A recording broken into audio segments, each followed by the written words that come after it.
Good morning, dear students. Now, in this part, we will do the revision, and in my coming parts also, generally we will do the revisions of uh, treasure trove, short stories, and poems. So, here in Chief Statler's speech, that is chapter 1, we will start from here. Although we have gone through these chapters in 9th class, but in 10th class final board examination, all this will come from chapter 1 only. Chapters which will not come in your examination according to the latest syllabus is chapter 8 and chapter 10, that is the blue bead and all summer in a day will not come.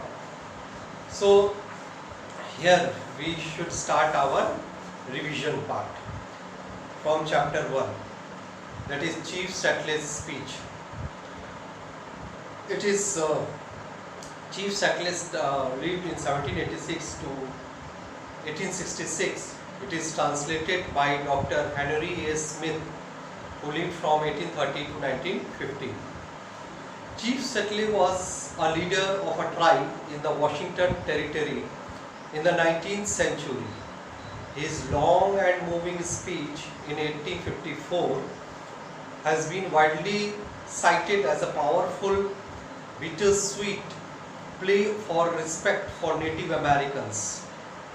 Native Americans means those people who are the inhabitant of America. They were living in that particular area, and certain environmental values. The speech is considered as a response to Governor Isaac Stevens' proposal of surrendering or selling the native people land to white settlers. White people have arrived from other part of Europe to America to settle there, and they have become very powerful than Native Americans who were living there. So Governor Isaac Stevens has given a proposal to these native people of America to give their lands or to people who are as a white settlers in America. His speech delineates that Native Americans had a reverence for life and respect for human connection with nature. Chief Sattler, he has opposed this proposal, and he delineates that American natives who are living there since ancestral time, they have a great reverence for life, they have great respect for life and this place. So they should be given equal importance, and they should not be left to extinct from this place. So here we will go through speech in detail. Highlights of the speech is, Chief Sattler begins his speech by saying that nature has sympathized with his people for many centuries. Today it is fair, but tomorrow may not be the same, as the great chief of Washington wishes to buy their land.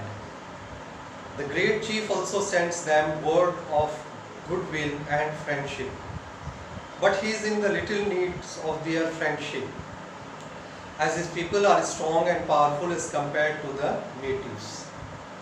Chief Sattler here is defining what the great chief who is living in Washington, capital city of America, here is saying that he has sent a proposal that Native Americans should give their land to white settlers to settle here. But what will happen to these native people who we are living here for many years? Our ancestors used to live in this land. He has shown a friendship to us, but he is not in need of any friendship, because these white settlers are very powerful.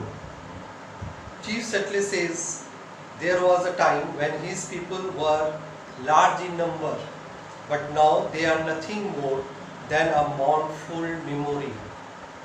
He will not mourn over their untimely decay. Youth is impulsive and young men often indulge in revengeful acts, considering them to be gainful.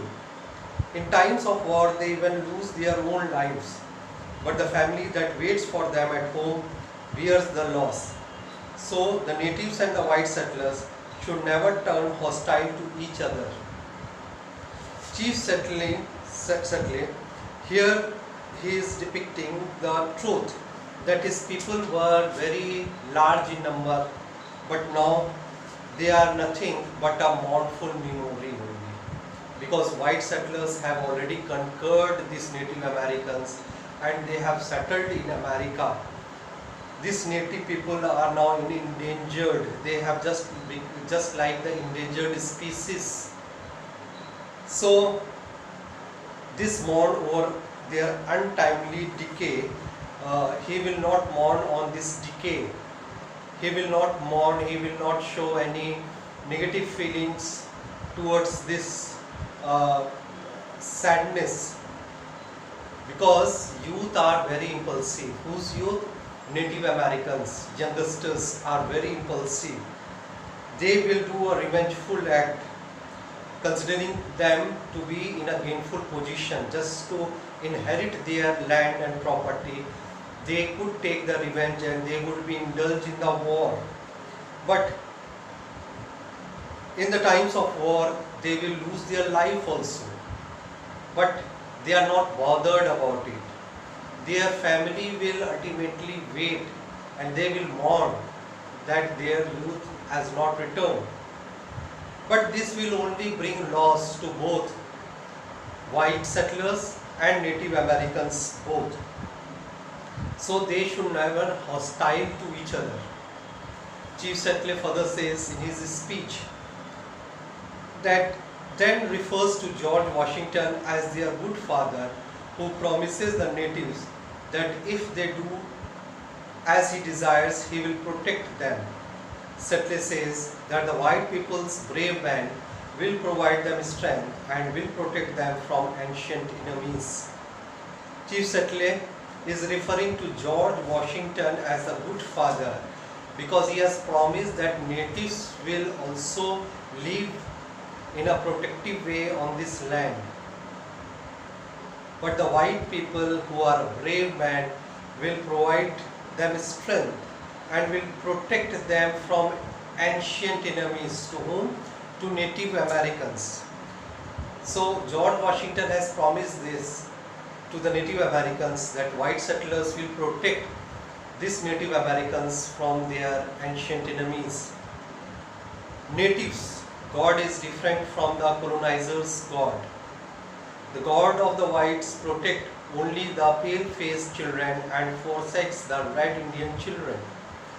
The God of the natives, the Great Spirit, has forsaken them. If they have a common God, then he is partial to his European children. They are two distinct races having separate origins and separate destines. There is a great difference between them. So here Chief Setley is further complaining that God is different for the colonizers. Colonizers means white settlers. He is with them. He is doing partiality with the Native Americans. He is doing good to pale-faced children who are white in color, and he leaves the red Indian children. Native Americans are also known as red Indians. So God of natives, the Great Spirit, had forsaken them. If they have a common God, he should not be partial. He should not be partial to European children. They have become two distinct races. They have become a separate origin and they have separate destiny. He extols that there is a sacredness associated not only with the ashes of their ancestors but also with this land, which is their resting place. But the white wander far away from their ancestors' graves. The natives have chosen associations with the dreams of their man. So he is further extolling the sacredness, the sacred ashes of their ancestors which are lying on this land. Their ancestors were living on this land, they have died on this land, and their sacred ashes are on this land, they are resting in this place. But the white people are wondering that they belong to this place. They are ignoring our ancestors' grave. The natives here have chosen the association with the dreams of their men. We people who are the origin natives of this land, we are very much associated, we are very closely related with our memories. We cannot live without this land, we cannot live without the memory of our ancestors. The ancestors of the European after their death ceased to love them, but the Native Americans never forget the world that gave them their being and identity. They keep on loving its valleys, its rivers, its magnificent mountains and its lakes. Here further chief settler is exploring that the Europeans who had come, the white settlers who had come, they must have forgotten their ancestors because they have left their land and came to our land. But we cannot forget our ancestors because it is our identity, it is our strength. They keep on loving its valleys. We Native Americans, we love this valley, its rivers, its magnificent mountains and its lakes. We are very much connected to the natural phenomena of this place. We cannot keep aside from our land because our soul is attached with this land. So he wants to say this. Further we will continue this chapter in our next part. Thank you, students.